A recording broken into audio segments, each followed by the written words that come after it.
बढ़ते हैं अगली बड़ी खबर की ओर। रीवा जिले के देवा तालाब के स्टेडियम में आयोजित महापरिवर्तन शंखनाद संकल्प महासभा को संबोधित करते हुए सम्यक अभियान प्रमुख भास्कर राव रोकड़े ने कहा, सम्यक अभियान के मुद्दों पर प्रदेश के युवाओं के हित में कांग्रेस की सरकार बनते ही क्रियान्वयन का आश्वासन देश व प्रदेश के वरिष्ठ नेताओं की ओर से मिलने के बाद ही वे कांग्रेस में शामिल हुए हैं तथा अब सम्यक अभियान कांग्रेस का अभियान हो गया है। उन्होंने अभियान बंद न करने का पूरा होने की धमकी देने वालों को चेतावनी देते हुए कहा, मैं रहूं या ना रहूं, युवा अपना अधिकार प्राप्त करके रहेंगे। हजारों की संख्या में उपस्थित जनसैलाब से युक्त संकल्प महासभा को राज्यसभा सांसद पूर्व मंत्री राजमणि पटेल, पूर्व मंत्री राजेंद्र कुमार मिश्रा, पूर्व विधायक विद्यावती पटेल, पूर्व विधायक IMP वर्मा, सम्यक अभियान के स्टेट कोऑर्डिनेटर शैलेंद्र श्रीवास्तव, जिला समन्वयक रघुवंश प्रसाद पांडे, आयोजक कांग्रेस सेवा दल के प्रदेश महासचिव डॉक्टर SS तिवारी ने संबोधित किया। नगरी देव तालाब में इस गरिमामय समारोह में मुझे तीसरी बार शिरकत करने का अवसर आप लोगों ने प्रदान किया, इसलिए मैं सबका आभारी हूं। मंचासीन पूर्व मंत्री, सांसद एवं वंचितों के प्रति सदैव चिंतित रहने वाले नेता सम्माननीय राजमणि पटेल जी, पूर्व मंत्री सम्माननीय राजेंद्र कुमार मिश्रा जी, पूर्व विधायक सम्माननीय IMP वर्मा जी, पूर्व विधायक श्रीमती विद्यावती पटेल जी जो अभी शायद किसी काम से बाहर निकल गई हैं, वरिष्ठ नेता सम्माननीय अशोक मिश्रा जी, सम्यक अभियान के स्टेट कोऑर्डिनेटर मेरे प्रिय शैलेंद्र श्रीवास्तव जी, सम्यक अभियान के डिस्ट्रिक्ट कोऑर्डिनेटर मेरे प्रिय रघुवंश प्रसाद पांडे जी, मंचासीन सभी सम्माननीय साथियों और इस कार्यक्रम के आयोजक सेवा दल के प्रदेश महासचिव डॉक्टर SS तिवारी जी, मेरे पत्रकार बंधुओं, उपस्थित सभी सम्माननीय बंधुओं, युवा साथियों,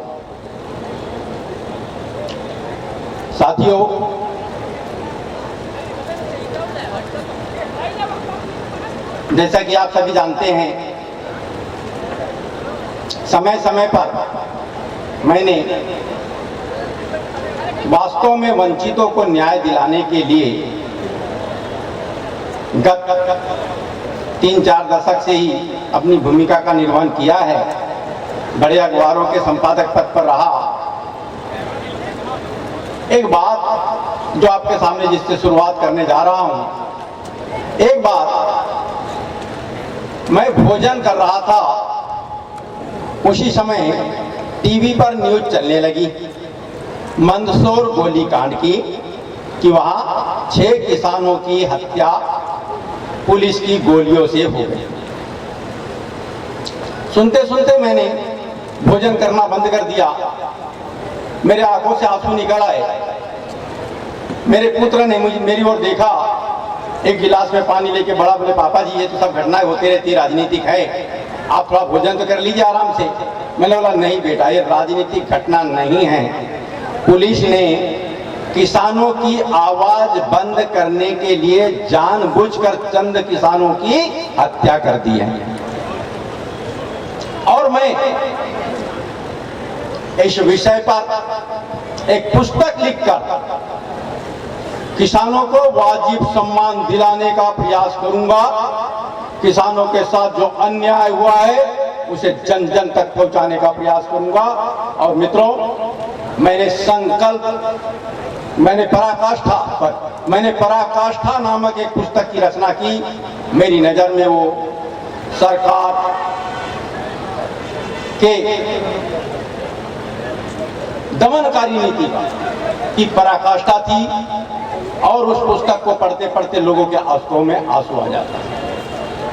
किस समय पुलिस का दल निकला, किसके आदेश से निकला, किस समय गोली चलाई गई, मैंने वहां के हजारों लोगों से बात करने के बाद आंखों देखा वृतांत उस पुस्तक में दिया, जो कि मैं गया नहीं था। एक बात और बता देना चाहता हूं आप लोगों को, मेरे आंखों से काफी कम दिखता है। अभी भी मंच तक लाए तो किसी ने सहारा देके लाया, लेकिन तीसरी आंख से देखते हुए मैंने उस पुस्तक की रचना की। 3 लाख पुस्तक किसानों तक गई, 3 लाख। जब पुस्तक की रचना हुई तो उस पुस्तक का विमोचन देश के 36 किसान संगठनों ने मिलकर किया। विमोचन के तत्काल बाद इस प्रदेश के एक बहुत बड़े अधिकारी मेरे आवास पर आए और उन्होंने कहा, रोकड़े साहब आपको जो करना था आपने कर लिया, पुस्तक का विमोचन भी हो गया, इस पुस्तक को बांटना बंद करवा दीजिए, इसका वितरण बंद करवा दीजिए, प्रकाशक से बोलिए कि ये बटे ना किताब, अन्यथा इसका नतीजा ठीक नहीं होगा। हमने बोला भाई आप क्या कर लेंगे, आप हमें बताइए, धमकी देने आए हैं। बोले हम आग्रह करने आ रहे हैं, बंद कर दीजिए, इसका वितरण बंद कर दीजिए, नहीं तो आपके लिए ठीक नहीं होगा, आपके परिवार के लिए ठीक नहीं होगा।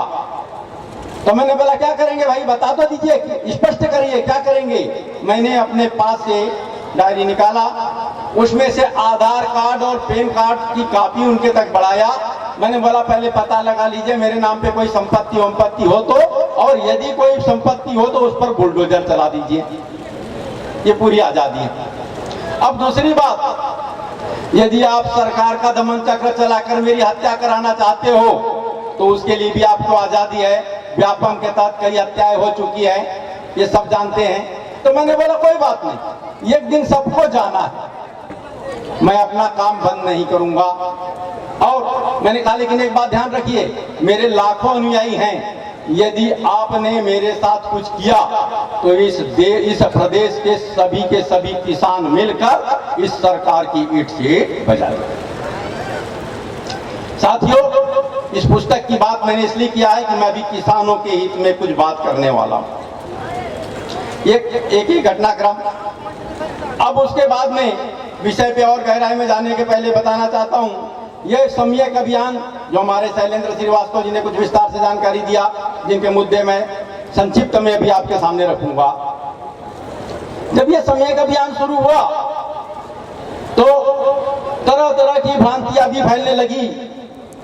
कांग्रेस पार्टी का भी वो नेता जो आड़े टेढ़े काम करते थे, मंच से मैंने बोलना शुरू किया कि ये तस्करों की नहीं चलेगी, 2 नंबर के काम करने वालों की नहीं चलेगी, राजनीतिक परिवर्तन होके रहेगा, राजनीति का शुद्धिकरण होके रहेगा। तो उनकी चूल्हे हिलने लगी और उन्होंने कार्यक्रम को विफल करने का प्रयास शुरू कर दिया। भाजपा करे तो ठीक है, लेकिन कांग्रेस की भी कुछ नेताओं ने किया। लेकिन ऐसे नेता हमारे साथ थे जो मंच पर डटे रहे और शुरू से पहले दिन से ही वे लगातार सम्यक अभियान के साथ चले, जिसके कारण सम्यक अभियान सफल हो गया। 45 दिन की यात्रा निकली, पूरे प्रदेश की यात्रा हुई, हर जगह कार्यक्रम हुए। हमारे राजमणि पटेल जी के भी क्षेत्र में कार्यक्रम हुआ, हमारे राजेंद्र मिश्रा जी पहले जिनके ही कार्यक्रम में थे, और तमाम रीवा के हमारे अशोक मिश्रा जी के क्षेत्र में भी कार्यक्रम हुआ, सभी जगह कार्यक्रम हुआ। ये सब कार्यक्रम की उपलब्धि देखा लोगों ने तो बौरा गए, क्या करें। तो सागर के पास जयसी नगर एक नामक स्थान है, राहतगढ़ के पास से, वहां हम गाड़ी से जा रहे थे, कुछ लोगों ने रोका, फूल की माला लिए हुए थे हाथ में। हमने सोचा शायद ये स्वागत करने के लिए रोके होंगे।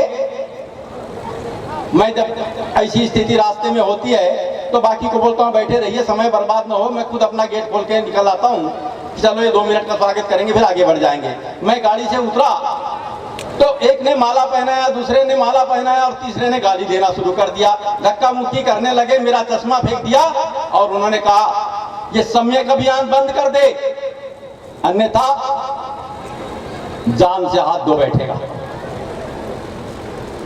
आदि और भी अशोभनीय बातों का उन्होंने उपयोग किया। उसी समय में हमारे रघुवंश प्रसाद पांडे जी एडवोकेट बैठे, ये भी उसमें थे साथ में, ये उधर से उतरे हमारे शैलेंद्र श्रीवास्तव जी उतरे, सब लोग उतरे, और जब इन लोगों ने थोड़ी सी जोर आजमाइश हुई, थोड़ी देर में वो भाग खड़े हुए।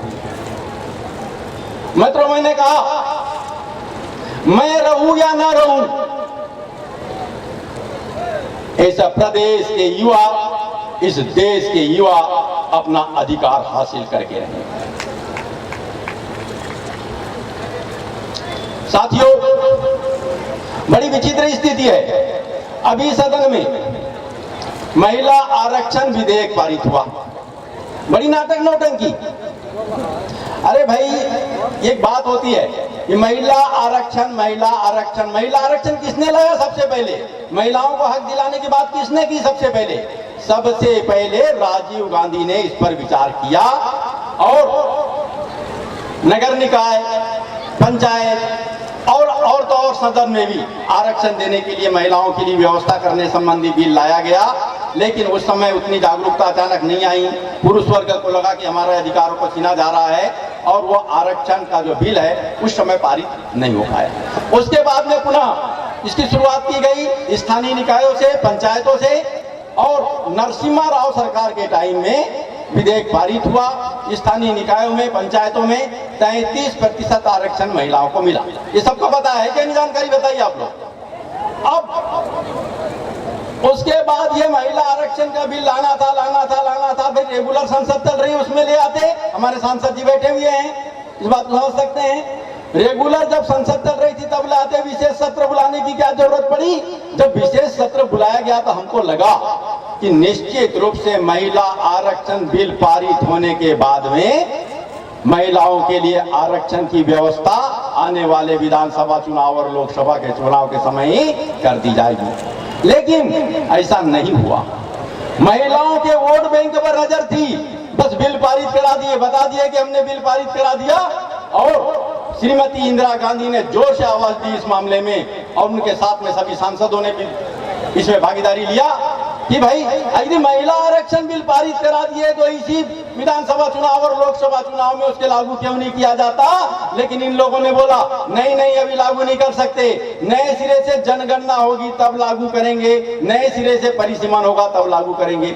अरे बड़ी विचित्र बात है, सबको सोचने की जरूरत है। महिलाओं की आधी आबादी होती है, ये सभी जानते हैं, आज भी है, कल भी थी, कल भी रहेगी, कोई परिवर्तन नहीं आने वाला।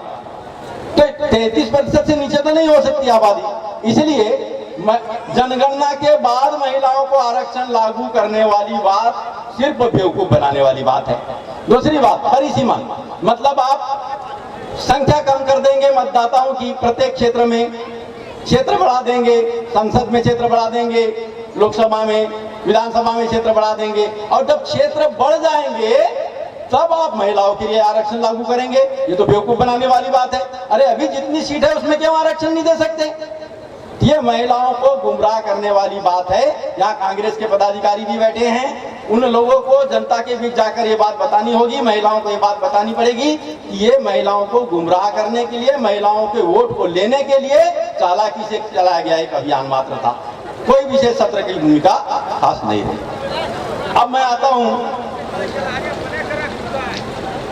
ये जो रेवड़िया बांटने वाली बात है, तो हमारे प्रधानमंत्री बार बार कहते हैं, राजस्थान में जाके कहते हैं ये रेवड़ी बांटने की प्रथा नहीं चलेगी, अगर आप इतनी रेवड़िया बांटोगे तो सरकार बर्बाद हो जाएगी। और मध्य प्रदेश में आते हैं तो बोलते हैं थोक दबाव में बांटो, सरकार बनाओ किसी तरीके से। ये तो घुमावदार बातें हुई। यहाँ पर महिलाओं को 1,000 रुपया दिया जाने लगा, क्यों दिया जा रहा है? क्या बात है? वोट लेने के लिए। ये बात अभी आपके मन में सवाल आ रहा होगा, भैया उन्हें 1,000 रुपए दिए तो कमलनाथ जी ने 1500 की क्यों घोषणा कर दिया? मैंने भी कमलनाथ जी से बात किया कि भाई उन्हें 1,000 बोला, आपने 1500 क्यों बोल दिया? उन्होंने कहा दरअसल वो 1,000 रुपए इसलिए दे रहे हैं कि उन्होंने पाप किया है, पाप। उन महिलाओं के बच्चों को बेरोजगार कर दिया, उनके लिए नौकरियों के अवसर नहीं निकाले, उनकी नौकरियों को ठेकेदारों के हवाले कर दिया, दलालों के हवाले कर दिया। और जब मां रोने लगी कि मेरा बेटा निकम्मा है, मैं इलाज कैसे कराऊं, तब उसने सोचा कि अरे ये तो मेरे लिए महिलाएं भड़क गई है, बड़ी विचित्र स्थिति बन रही है। तो उन्हें बोला क्यों रो रही है बहना, क्या बात है। तुम माताओं ने कहा क्या करे भैया, हमारे तो बच्चे निकम्मे हो गए, कहीं कमाते नहीं, कुछ नहीं, नौकरी नहीं मिल रही है, इंजीनियरिंग पढ़े हैं, ग्रेजुएशन किए हैं, MBA किए हैं, नौकरी नहीं मिल रही है, क्या करें, हम परेशान हो गए। तो बोला उन्होंने, अरे तू क्यों परेशान हो रही है बहना, मैं हूं ना, तू मेरी लाडली बहना है, ले 1000 रुपया, तेरा बेटा निकम्मा हो गया तो होने दे, रहने दे उसे, लेकिन मैं तेरा ध्यान रखूंगा। ये पाप किया उनने, उन पाप को छिपाने के लिए उसने इस टाइप का नाटक किया है। लेकिन कांग्रेस क्यों दे रही है? कांग्रेस इसलिए देने की जरूरत पड़ रही है, जब तक उन युवाओं के लिए सम्मानजनक नौकरी का इंतजाम नहीं हो जाता, तब तक सरकार उनकी मां जो परेशान है उनको 1500 रुपए महीना देगी। मतलब कांग्रेस की सरकार का फोकस होगा, पूरा ध्यान केंद्रित होगा कि उनकी मां जो बेटे के निकम्मेपन से परेशान हैं, उनको तब तक सहयोग दिया जाए जब तक कि उसको नौकरी नहीं लगे। मतलब फोकस रहेगा उन बच्चों को नौकरी दिलाने के लिए, उनको रोजगार दिलाने के लिए, उनको सम्मान दिलाने के लिए। जब एक बेटे को नौकरी मिल जाएगी तो वो अपनी माँ की सेवा कर लेगा, अपनी माँ का इलाज कर लेगा, उसको अलग से सहयोग की जरूरत नहीं पड़ेगी। ये है कांग्रेस का। मित्रों, एक बात आती है, जब हमने सम्यक अभियान शुरू किया, इससे पहले की और मैं चले जाता हूं 2018 के पहले। 2018 के पहले हमारे शिवराज सिंह चौहान जी की आशीर्वाद यात्रा निकली, विकास यात्रा निकली कि ये विकास किया, वो विकास किया, आदि आदि। कांग्रेस के नेताओं ने व्यापम आदि सब प्रकार के आरोप लगाने शुरू किए। मैंने बोला देखिए, वो विकास की बात कर रहा है, विकास नाम की चीजें दिखाने के लिए उसके पास कुछ नहीं है, विकसित प्रतिमानों को दिखाने के लिए कुछ नहीं है। हमें विकास का जवाब विकास से देना चाहिए कि आखिर उन्होंने क्या गलती किया और हम किस प्रकार का विकास करना चाहते हैं। मंथन हुआ, क्या किया जाए, किसी को कोई उपाय नहीं सूझा। मैंने कमलनाथ जी से कहा कि भाई आप तो छिंदवाड़ा में जब आए थे सांसद बन के, तब तक तो छिंदवाड़ा को शिकारगाह कहा जाता था, कोई विकास नहीं था। एक मात्र 1.5 किलोमीटर की सड़क छिंदवाड़ा नगर में थी और उसको आसपास के रहने वाले लोग बोलते थे, जब एड्रेस लिखते थे तो एड्रेस में लिखते थे डामर रोड छिंदवाड़ा, मतलब ये लेटर पहुंच जाएगा। विचित्र स्थिति थी, सड़कों का कोई साधन नहीं था, नेटवर्क नहीं था, किसी को नागपुर जाना, किसी को भोपाल जाना, दूसरी सड़कें थी, बहुत अधिक पिछड़ापन था और पत्थरीली जमीन मानी जाती थी, इसलिए वहां पर खेती भी नहीं होती थी, बाजरा की खेती होती थी। तो आपने तो बहुत कुछ विकास कर लिया है। यदि इस यहाँ के विकास को एक विकास का मॉडल बना के प्रस्तुत किया जाए तो जनता को लगेगा कि हम इस प्रकार का विकास चाहते हैं। कमलनाथ जी भी थोड़े से संकोच में आए, बोले मैं आया हूं सभी नेताओं को साथ लेके चलने के लिए, और अगर छिंदवाड़ा मॉडल लेके निकल गए तो लोगों को लगेगा कमलनाथ तो छिंदवाड़ा मॉडल लेके निकल गए लोग, तो थोड़ा सा कहीं उल्टा ना हो जाए। फिर आपके जैसा व्यक्ति, लेखक जो राष्ट्रीय स्तर का लेखक है, अगर आपने छिंदवाड़ा मॉडल किताब लिखा तो ये भी कहीं आपके सम्मान के खिलाफ ना हो जाए। मैंने बात नहीं सुनी, कमलनाथ जी को बिल्कुल नहीं बताया कि मैं क्या कर रहा हूं, और वो छिंदवाड़ा मॉडल नामक पुस्तक की रचना किया कि 1979 से पहले छिंदवाड़ा कैसा था, वर्तमान में कैसा है। तो विकसित प्रतिमान दिखाई दिए, तब मैंने छिंदवाड़ा मॉडल का किताब लिखा और वो छिंदवाड़ा मॉडल पूरे प्रदेश में जो चर्चा में आया। मित्रों, आपको ये बताना चाहता हूं कि उस छिंदवाड़ा मॉडल को सर्वांगीण विकास का मॉडल केवल कांग्रेस ने नहीं माना, बल्कि उस पुस्तक का विमोचन पूर्व मुख्यमंत्री बाबूलाल गौर ने किया, पूर्व मंत्री विजय पाटनी जी ने किया। वो विजय पाटनी जो पहले अर्जुन सिंह जी के मंत्रिमंडल में मंत्री थे और बाद में वे भाजपा में चले गए, भाजपा के बड़े नेता बन गए थे, कमलनाथ जी के घोर विरोधी बन गए थे। लेकिन बावजूद इसके उन्होंने देखा कि वास्तव में सही मायने में अगर देखा जाए तो छिंदवाड़ा में सर्वांगीण विकास का मॉडल प्रस्तुत करता हुआ विकास है और इसको नकारा नहीं जा सकता। उन्होंने मंच से इस बात को स्वीकार। उसके बाद अभी राज्यपाल बन के पहुंची है, मणिपुर में है, पहले छत्तीसगढ़ में थी, अनुसुईया उइके जी, वह मंच पर आई, उन्होंने छिंदवाड़ा मॉडल के बारे में अपनी बातें रखी। इंदौर में सत्यनारायण सत्तन जी आए, ऐसे ढेर सारे भाजपा के बड़े बड़े नेता आए और उन्होंने माना कि छिंदवाड़ा मॉडल वास्तव में सही मायने में सर्वांगीण विकास का मॉडल प्रस्तुत करता है। जब मैं इंदौर में गया, इंदौर में कार्यक्रम चल रहा था, उसके बाद में पत्रकारों ने मुझसे चर्चा की कि आपने छिंदवाड़ा मॉडल नामक किताब क्यों लिखी? आप तो इतने बड़े पत्रकार हैं, लेखक हैं, क्या आपको और किसी का विकास नहीं दिखाई दिया? तो मैंने बोला आप उदाहरण दे दीजिए किसका विकास पे लिखना चाहिए, मैं लिखने तैयार हूं। तो बोले आप बुधनी पे क्यों नहीं लिखे? शिवराज सिंह चौहान का विधानसभा क्षेत्र बुधनी है, बुधनी पे क्यों नहीं लिखे? मैंने उन्हें वचन दिया कि छिंदवाड़ा के समान ही विकसित प्रतिमान आप बुधनी में दिखा दीजिए, मैं 15 दिवस के भीतर बुधनी मॉडल पर किताब लिखने तैयार हूं। और मित्रों, पूरी भाजपा लग गई विकसित प्रतिमान दिखाने के लिए, लेकिन वे एक भी विकसित प्रतिमान छिंदवाड़ा के सदृश नहीं दिखा पाए। इसलिए मैंने छिंदवाड़ा मॉडल किताब लिखी। एक बात मुझे ध्यान आ गया, क्योंकि सम्माननीय राजमणि पटेल जी बैठे हैं, वचनबद्धता की भी एक बात होती है, इस बात को भी ध्यान देने की जरूरत है, जनता को समझने की जरूरत है, वचनबद्धता की बात। एक बार कमलनाथ जी एक कार्यक्रम में जा रहे थे, बाढ़ थी, उसके कारण में नहीं पहुंच पाए। बड़ी उनको ये लगा कि भाई क्या है, वहां के लोगों से पूछे, बोले यहाँ की सबसे बड़ी समस्या यही है साहब, बाढ़ के कारण हम इधर के इधर और उधर के उधर रह जाते हैं और सारा विकास अवरुद्ध है।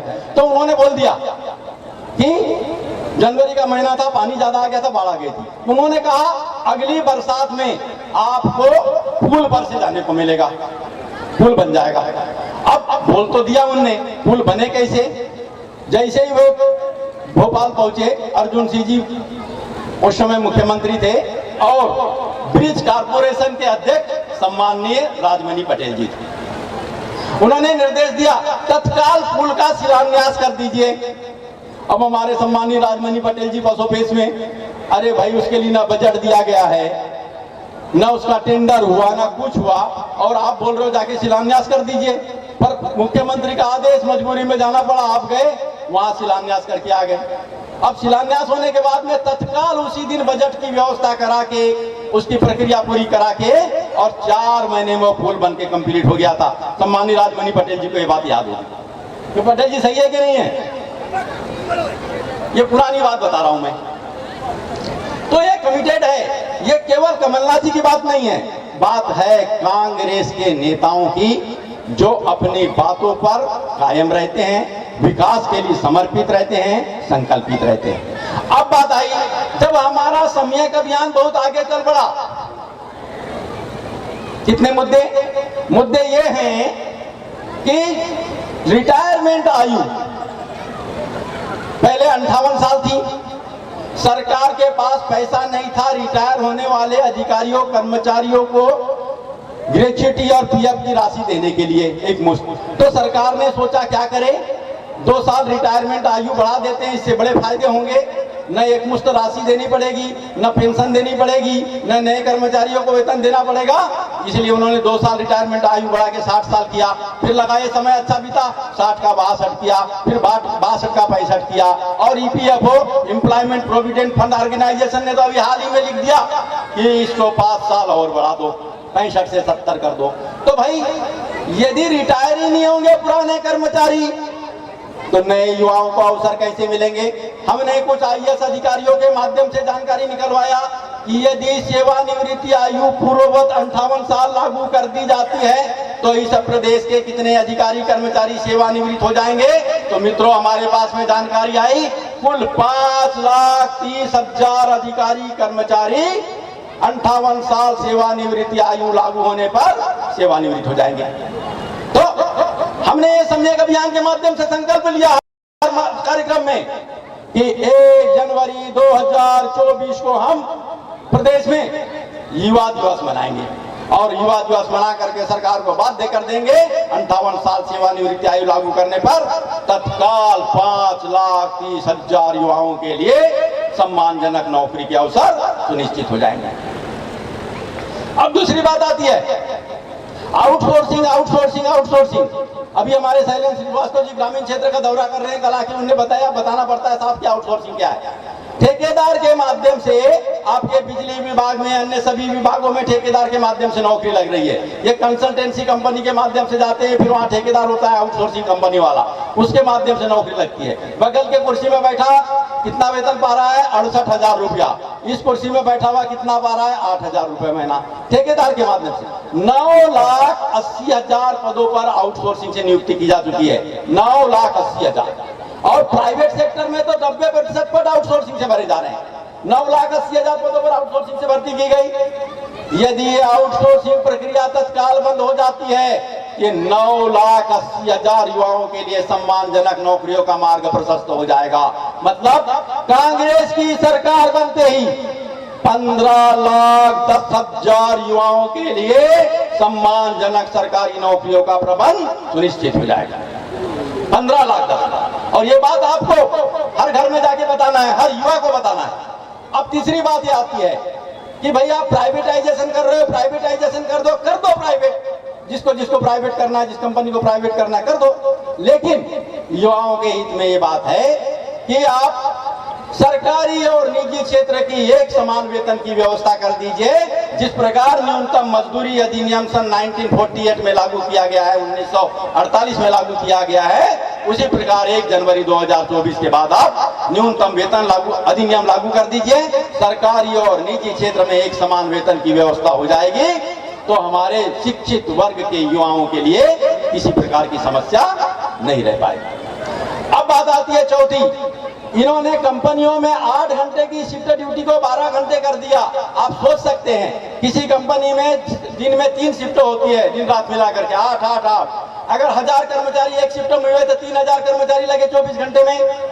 अब उसको 8 घंटे की शिफ्ट ड्यूटी को आपने 12 घंटे कर दिया तो 1000 कर्मचारी बेरोजगार हो गए, अंधाधुंध बेरोजगारी बढ़ गई। वैसे श्रम कानूनों में भी इन्होंने शिथिलता देकर के बेरोजगारी बढ़ा दिया। तो ये कांग्रेस की सरकार आने पर पुनः 8 घंटे की शिफ्ट ड्यूटी बहाल की जाएगी। आपके जो बच्चे बाहर नौकरी कर रहे होंगे उनसे पूछिए कि ये समस्या है या नहीं। और सारे श्रम कानूनों को बहाल करने के साथ साथ निजी क्षेत्र में कार्यरत सभी कर्मचारियों के लिए सम्मानजनक न्याय तो तत्काल दिलाने के लिए सरकार का एक प्लेसमेंट डिपार्टमेंट स्थापित किया जाएगा। ये कांग्रेस की। पांचवी बात आती है जिसको लेकर हमेशा भ्रम की स्थिति बनती है, आबादी के अनुपात में आरक्षण की बात की जा रही है, जनगणना होनी चाहिए। ये राजीव गांधी ने भी बोला था, ये किसी कारण से रुका रहा। भैया जिसके जितनी आबादी उतना उसको आरक्षण दे देंगे तो सबको लगेगा न्याय मिल गया। लेकिन इसमें एक बात मेरा अध्ययन गया कि जो सबसे अधिक अंक लाता है, प्रतियोगी परीक्षा हो या अर्हकारी परीक्षा हो, वो जो सबसे अधिक अंक लाता है उसका क्या दोष, रात दिन पढ़ाई किया है, मेहनत किया है, तब उतने अंक लाया है, उसको प्राथमिकता तो मिलनी चाहिए। इसलिए हमारी इस व्यवस्था में 10% आरक्षण एक्सीलेंस कैटेगरी के लिए होना चाहिए, जो सबसे अधिक अंक लाते हैं उनके लिए होना चाहिए। ये हमारी पांचवी बात है। अब छठवीं और आखिरी बात, छठवीं बात सम्मानजनक बात है अधिकारियों कर्मचारियों की, उसको हमको सबको ध्यान देना चाहिए और देना पड़ेगा क्योंकि युवाओं के भी है। लेकिन एक आखिरी बात बड़ी महत्वपूर्ण बात है, राजा महाराजाओं की संपत्ति वाली बात मैं हर जगह करता हूँ, अब सबके बीच में चर्चा का विषय बन गया है और इसका उद्देश्य भी हम किसी के खिलाफ में नहीं है कि किसी राजा के खिलाफ या किसी महाराजा के संतान के खिलाफ।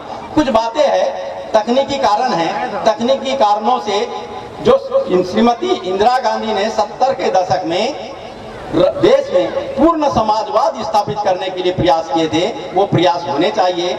इसलिए राजघरानों की संपत्ति को कोविनेंट मर्जर एग्रीमेंट के अनुसार पुनर्मूल्यांकन करने की जरूरत है, ये बात हम करते हैं। लेकिन आखिरी जो महत्वपूर्ण बात किसानों के लिए है और इस बात को सबको बताना है, सबसे मेरा आग्रह है, 1 एकड़ 2 एकड़ 3 एकड़ का किसान आधुनिक खेती नहीं कर सकता। मित्रों, कर सकता है क्या? 1 एकड़ 2 एकड़ 3 एकड़ का किसान आधुनिक खेती कर सकता है क्या? बताइए आप लोग। नहीं कर सकता। उसके लिए संसाधन चाहिए, सिंचाई के साधन चाहिए, तमाम 1-2 एकड़ के लिए कैसे क्या कर सकता है? तो विदेशों में औद्योगिक खेती का प्रावधान है, हम औद्योगिक खेती नहीं कर सकते देश में। क्यों नहीं कर सकते? कि यहाँ की कृषि, यहाँ का कृषक यहाँ आत्मा में बसा हुआ है, यहाँ की कृषि हमारे जीवन शैली में बसी हुई है, हम इसको औद्योगिक कृषि नहीं कर सकते। लेकिन सामुदायिक खेती कर सकते हैं, सामुदायिक खेती कम्युनिटी फार्मिंग कर सकते हैं। 100 किसान मिलाकर के एक कोऑपरेटिव सोसाइटी बन सकती है, सरकार के उसमें पूरी सुविधाएं दी जा सकती है और उद्योगों की मांग के अनुरूप कृषि उत्पादन शुरू हो सकता है। ये कैसे? फूड प्रोसेसिंग इंडस्ट्री, खाद्य प्रसंस्करण इकाइयां लगेगी। वो खाद्य प्रसंस्करण इकाई बोलेगी कि आप फलाने चीज का, आलू का उत्पादन करिए, हम आलू चिप्स की फैक्ट्री लगा रहे हैं, तो आप आलू का उत्पादन करेंगे, उसके लिए वो कंपनी ही बीज भी देगी, पूरी सुविधाएं देगी, और आलू लगाने के पहले ही रेट फिक्स हो जाएगा कि आलू का उत्पादन होने पर हम इस कीमत पर आलू खरीद लेंगे। तो किसानों की आय बहुत तेजी से बढ़ती है, 2 से 10 गुना किसानों की आय बढ़ जाती है, सही कीमत मिल जाती है। और जब वो फूड प्रोसेसिंग इंडस्ट्री में जाके प्रोसेस्ड होकर के विदेशों में जाता है, प्रोसेस्ड हमारा अनाज, तो वहां जो कीमत मिलती है उस कीमत के एवज में बोनस देने का भी प्रावधान होता है। इस प्रकार किसान की दोहरी आय बढ़ती है, तब किसानों की प्रगति होती है और किसानों के बच्चों को फूड प्रोसेसिंग इंडस्ट्री में नौकरी मिलने लगती है। तो हम चाहते हैं किसानों का सही मायने में विकास हो, उनके बच्चों के लिए रोजगार के अवसर सुनिश्चित हो। तो हमारा ये जो सम्यक अभियान है, शिक्षित बेरोजगार युवाओं को सम्मानजनक प्लेसमेंट के अवसर दिलाने के लिए हमारा सम्यक अभियान है। वो जो किसान 1 एकड़ 2 एकड़ किसान की मालिक आधा एकड़ 1 एकड़ जमीन बेच करके अपने बच्चों को पढ़ाते हैं, उनके बच्चों को सम्मानजनक नौकरियां मिले। हमारा यह अभियान है किसानों की परिस्थितियां बदले, किसान विकास की ओर बढ़े, किसान अंतरराष्ट्रीय मानकों के अनुरूप विकास की ओर बढ़े, किसानों को जो अभी आय मिल रही है, जो उत्पादन पर कीमत मिल रही है, उससे 10 गुना अधिक कीमत मिलने लगे। और इसके लिए हमको community farming, industry centric community farming पे बढ़ना पड़ेगा और इसके लिए हमने पूरे प्लान तैयार कर लिए हैं। तो मित्रों, कांग्रेस को वोट क्यों दे, ये बार बार बात आती है। कांग्रेस को वोट इसलिए दीजिए कि सारी की सारी बेरोजगारी का अंत हो जाए। कांग्रेस को वोट इसलिए दीजिए कि किसानों का कायाकल्प हो जाए।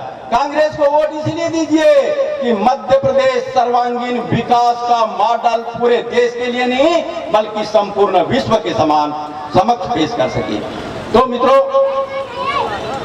अब एक बात और हम बताना चाहते हैं, जो एक सवाल आता है, पत्रकार बंधु अक्सर करते हैं कि पहले आपने गैर राजनीतिक सम्यक अभियान चलाया और अब ये राजनीतिक अभियान हुआ, कांग्रेस के मंच पर आ गया।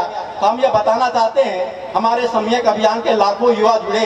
इन लोगों ने बोला कि साहब, जब तक इन मुद्दों का लागू करने के लिए सरकार नहीं बनती कैसे करेंगे, राजनीतिक रूप जरूरी है इसका। तो भोपाल में कार्यकर्ता सम्मेलन हुआ 22 मार्च 2023 को। उस कार्यकर्ता सम्मेलन में निर्णय लिया गया और उस निर्णय के अनुरूप मैंने सक्रिय राजनीति में प्रवेश का निर्णय लिया और दूसरे ही दिन मैंने कांग्रेस की सदस्यता ले लिया। उसके बाद सम्माननीय कमलनाथ जी से हमारी बात हुई, देश के वरिष्ठ कांग्रेसी नेताओं से बात हुई। उन्होंने बोला इन मुद्दों को अभी मध्य प्रदेश में लागू किया जाएगा, निश्चित रूप से लागू किया जाएगा। अब कांग्रेस के मंच के माध्यम से जनता के बीच जाइए और जनता को बताइए कि कांग्रेस की सरकार बनने पर क्या करेगी। तो अब ये जिन मुद्दों की मैंने बात किया है, ये कांग्रेस के मुद्दे हैं। कांग्रेस की सरकार आने पर इन मुद्दों का क्रियान्वयन भी होगा। कांग्रेस की सरकार आने पर इस प्रदेश का सर्वांगीण विकास होगा।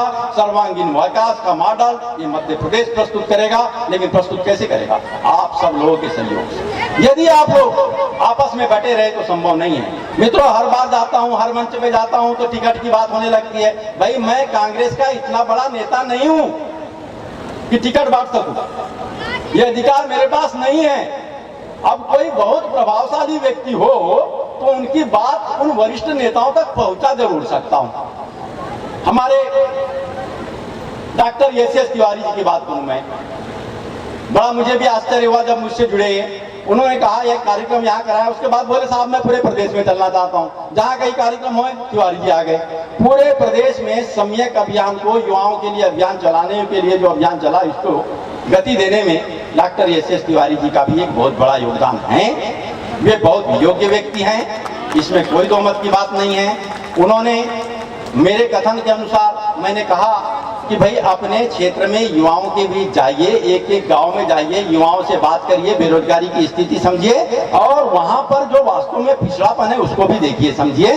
तो गर्मी के दिनों में, जैसे कि हमारे सम्माननीय राजेंद्र कुमार मिश्रा जी ने बताया कि वे भरी गर्मी में यात्रा पर निकल पड़े, गांव में रुके। उन्होंने बताया कई जगह लाइट की व्यवस्था नहीं थी, पंखा नहीं, वहां पर रहे साहब। कहीं भोजन की तरीके से व्यवस्था नहीं, वहां रहे, रात में सोए। आदिवासियों के बीच गए जहां पर अभी तक कोई नहीं जा पाया था, वहां गए, उनके बीच में रहे, उनकी समस्याएं सुनी। और जब सुनकर के कुछ पत्रकारों ने उनकी बातें लिखी तो यहाँ के जो नेता हैं वो ताबड़तोड़ वहां गए और कुछ घोषणाएं करने लगे फर्जी। तो हमारे डॉक्टर एस तिवारी जी ने वास्तव में धरातल का अध्ययन किया है, लोगों के बीच गए हैं। मुझे विश्वास है यदि कांग्रेस पार्टी उन्हें इस क्षेत्र में प्रत्याशी के रूप में सामने लाती है तो निश्चित रूप से आप सब लोगों के विश्वास से वो चुनाव जीत सकते हैं। और मुझे यह भी विश्वास है कि चाहे जो भी पार्टी निर्णय ले ले, जिस भी कैंडिडेट के लिए निर्णय ले ले, इस क्षेत्र के लोग कांग्रेस पार्टी को चुनाव जिताने के लिए पूरा प्रयास करेंगे। जहां तक डॉक्टर एस तिवारी के सम्मान का सवाल है और उनके मेहनत का सवाल है, तो कांग्रेस पार्टी उनके द्वारा की गई मेहनत को बेकार नहीं जाने देगी। उनके मेहनत के अनुरूप उनको सम्मान निश्चित रूप से तय करेगी और तय करना होगा। मैं उनकी बात हाईकमान लेवल तक पहुंचाने में मुख्य भूमिका का निर्वहन करूंगा। इन्हीं शब्दों के साथ मैं अपने वाणी को विराम देने जा रहा हूं। जय हिंद।